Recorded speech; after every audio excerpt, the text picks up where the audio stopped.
మనుషులు ఎంతసేపు నేను నేను నేను నన్ను నన్ను నన్ను అనే జీవిస్తున్నారు. కానీ ప్రభువా, నీ కోసం, నీ రాజ్యం కోసం, నీ సంఘం కోసం, నీ సేవ కోసం, నీ సువార్త కోసం, నీ రాజ్య వ్యాప్తి కోసం నేను ఏదైనా చేయాలని ఆశపడుతున్నాను అన్నారనుకోండి, అమాంతంగా దేవుడు నీ వైపు చూస్తాడు.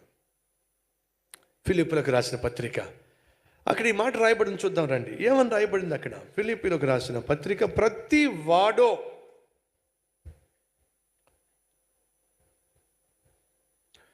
రెండవ అధ్యాయం 4వ వచనం, మీలో ప్రతివాడు తన సొంత కార్యములు మాత్రమే కాక, ఏమిటట? మీలో ప్రతివాడు తన సొంత కార్యములే కాక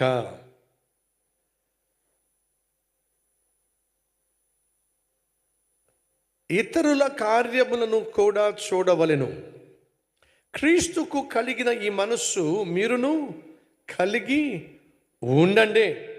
ప్రతివాడు సొంత కార్యాలే చూసుకుంటున్నాడు. 20వ వచనము, 21వ వచనము, అందరూ సొంత కార్యములనే చూచుకొనుచున్నారు కానీ యేసుక్రీస్తు కార్యములను చూడరు. ఇది మనలో ఎంతమందికి వర్తిస్తుంది? ప్రతివాడు సొంత కార్యాలు చూసుకుంటున్నాడు. మరి యేసయ్య సేవ సంగతి ఏమిటి? యేసయ్య మందిరం సంగతి ఏమిటి? ఆ మందిరాన్ని ఎవరు ప్రేమిస్తారు? ఆ సంఘాన్ని ఎవరు ప్రేమిస్తారు?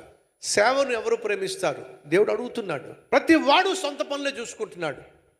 మరి దేవుని సేవను, దేవుని సంఘ క్షేమాన్ని ఎవరు చూస్తారు?